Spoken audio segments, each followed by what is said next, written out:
Brother ఎక్కడి నుంచి వచ్చారు మీరు? సార్ మేము వచ్చేసి ప్రెసెంట్ అయితే హైదరాబాద్ నుంచి వస్తున్నాము. ఓకే. హైదరాబాద్ నుంచి వచ్చేసి ప్రెసెంట్ గా వచ్చేసి మనకి ఇక్కడ ల్యాండ్ ఇక్కడ ఆగిపోయింది బండి ఫుడ్ గురించి కొద్దిగా ఇబ్బంది పడ్డాము. కానీ ఇక్కడ వచ్చేసి మన దర్గా దగ్గర వచ్చేసి ఫుడ్ ఫ్రీ అని పెట్టాం కదా, ఫ్రీ అని చెప్పగానే ఆటోకి ఇక్కడ వచ్చాం సార్.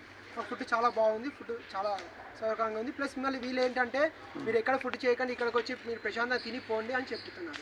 చాలా బాగుంది. మీరు భోజనం చేయండి, ఇబ్బంది లేదు. ఇక్కడ షాపుకారి బాబా లంగర్ ఖానా అనమాట, దర్గా దగ్గర ఆస్థానం ఇది. ఎవరు వచ్చినా భోజనం పెట్టి పంపిస్తారు. ఇక్కడ అల్తాఫ్ బాబా గారు అని చెప్పారు. మేము యాక్చువల్గా ఈ పూట ఒక పూట అనుకున్నాము, రాత్రి పూట కూడా మాకు ఫుడ్ పెడుతున్నా అని చెప్పి. ఓకే. ఇక్కడ పెద్ద గురువు గారు ఉన్నారు, అల్తాఫ్ బాబా గారు అని. ఇక్కడికి వచ్చి భోజనం చేసి ప్రశాంతంగా వెళ్ళండి, ఇబ్బంది ఏం లేదు. అటు ఇటు వెళ్ళకుండా జాగ్రత్తగా మీ దారేదో అంత చూసుకొని అక్కడే వెయిట్ చేయండి. ఏమన్నా భోజనం టైం ఎప్పుడైనా ఆకలైనా వచ్చి భోజనం చేయండి. సరే, ఇంకా ఉన్నారా మీ వాళ్ళు? ఉంటే వాళ్ళకి చెప్పండి, వాళ్ళు కూడా వచ్చి జాగ్రత్తగా వచ్చి భోజనం చేసి మీ దారికి మీరు వెళ్ళిపోండి. ఎవరిని ఇబ్బంది పెట్టుకున్నట్లు. ఓకే. ఓకే నాన్న.